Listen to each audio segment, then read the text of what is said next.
boa tarde. A reflexão de hoje está em Provérbios 27:6, que diz assim a palavra do Senhor: quem fere por amor mostra lealdade, mas o inimigo multiplica beijos. O que Salomão quis dizer com esse versículo?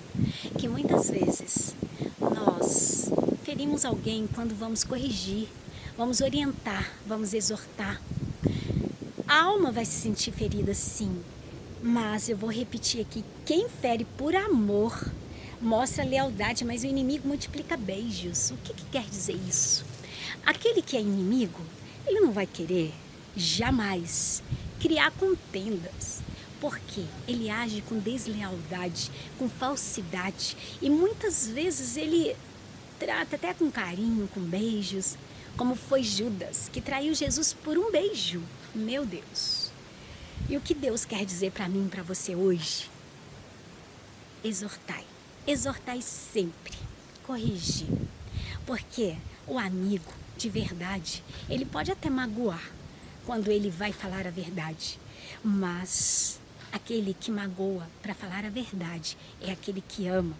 E o amor, ele remete lá na frente, quando a pessoa que foi exortada reconhece que verdadeiramente o amigo é aquele que aponta o caminho que está errado.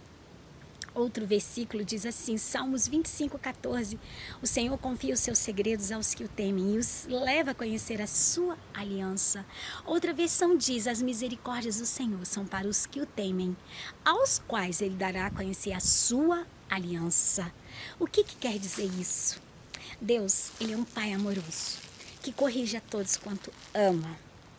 E quando ele corrige,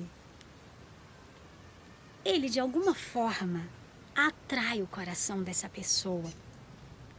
E essa pessoa passa a ser amigo íntimo de Deus. E ele passa a confiar os seus segredos. A palavra de Deus diz que ele não faz nada sem antes avisar, por meio de seus profetas, os seus segredos. E a mensagem que eu quero dizer para mim e para você é: você tem amado as pessoas que rodeiam você? Você tem corrigido? Gálatas diz, você que é espiritual, corrigir com espírito de mansidão, de brandura. Para que você também não seja tentado, você deve corrigir com espírito de mansidão. E ele ainda diz, Paulo escrevendo aos irmãos de Gálatas, levai as cargas uns dos outros e assim cumprireis a lei de Cristo. Cumprir a lei de Cristo envolve advertir aquele que está pegando veredas tortuosas. Claro que a pessoa vai se sentir o quê? Ferida, magoada, porque ela está confortável naquele caminho que ela pegou. E muitas vezes ser confrontado com uma verdade vai doer, vai se magoar. Mas o que a palavra de Deus diz? Olha só o que a palavra de Deus diz: quem fere por amor mostra lealdade, mas o inimigo multiplica beijos. Então, o Salmo 25:14 diz, o Senhor confia os seus segredos aos que o temem. E João 10:27, que é perfeito, diz assim, as minhas ovelhas ouvem a minha voz e eu as conheço e elas me seguem. Quando Jesus estava ensinando os discípulos sobre o que é ser um pastor, o que é cuidar de uma ovelha, ele disse, elas vão ouvir sim a voz e vão acabar seguindo. É claro que quando há o chamado para que o siga, é difícil, porque ele mesmo disse, se quiser ser meu discípulo, pegue a sua cruz dia após dia e me siga. Não é fácil. Ele também disse o caminho é estreito, mas ele disse também é muito mais fácil um camelo passar por o fundo de uma agulha do que um rico entrar no reino dos céus. Por que ele disse isso? Jesus não foi contra a riqueza. O próprio Deus prosperou Abraão e sua descendência muito. Ele estava dizendo assim, que a agulha em Israel, para o camelo passar, era um lugar muito estreito. Então era muito mais fácil os camelos passarem por aquele caminho estreito do que um rico entrar para o reino do céu, no sentido de que as riquezas, as fascinações dessa vida roubam o seu tempo de busca pelos valores eternos. E quando nós buscamos, nós nos tornamos amigos de Deus. Abraão foi amigo de Deus. E Deus jamais escondeu dele o que iria fazer, principalmente na destruição de Sodoma e Gomorra. Ele conversou com Abraão e ele livrou Ló. E Abraão conversou com Deus e disse: se tiver um justo, assim mesmo tu destrói as cidades. E Ló era justo. A Bíblia diz que o justo Ló se afligia dia e noite pelas barbaridades acontecidas na cidade de Sodoma e Gomorra. A cidade foi destruída como um juízo de Deus, mas Ló e toda a sua casa foi salva. Então, a reflexão que eu quero dizer para mim e para você hoje é: você tem exortado, você tem com espírito de brandura, com misericórdia, porque Paulo escreve aos Gálatas e diz que tem que ser com espírito de mansidão. Porque eu e você podemos ser tentados também a cair no mesmo erro. Se eu e você podemos cair no mesmo erro, nós temos que compreender o erro do outro. Porque a nossa luta nunca vai ser contra nossas escolhas. Nunca vai ser contra nossos caminhos que tomamos, mas contra as hostes da maldade que habitam as regiões celestes.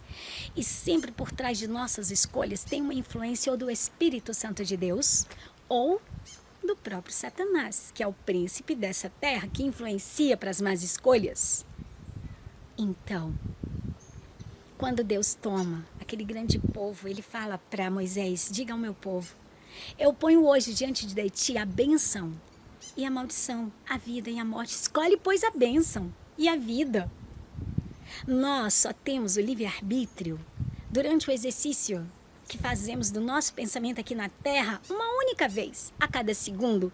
Ou escolhemos Jesus e somos guiados pelo Espírito de Deus, ou escolhemos a morte, que vem do reino das trevas, dirigido por Satanás, que nos leva às maldições. Então, hoje, a reflexão que eu quero dizer para mim e para você é: exortai-vos uns aos outros no tempo que se chama hoje, para que possamos, mesmo que magoando alguém, cumprir a lei de Cristo, levando as cargas uns dos outros, orientando, porque Ezequiel, ele recebeu a palavra de Deus e disse: olha, eis que eu te tomo como atalaia. E se alguém pegar um caminho errado e você não avisar, aquela pessoa cair nesse caminho, eu demandarei de ti o sangue dele, das tuas mãos. Mas se você avisar, mesmo assim ele cair, você ficará livre do sangue que demandarei de ti. Então, somos atalaia nesse reino, até que Jesus volte. Até a próxima. Graça e paz. Gestão da espiritualidade. Como vencer inimigos invisíveis. É um livro que o Senhor me ordenou a escrever. Aqui são descritas 8 armas poderosas em Deus que vão nos ajudar a vencer o dia a dia, principalmente as batalhas no campo da mente. Para adquirir a versão física, entre na descrição desse vídeo. E se quiser a versão e-book, o link estará na descrição do vídeo, que vai redirecionar ao site do Amazon.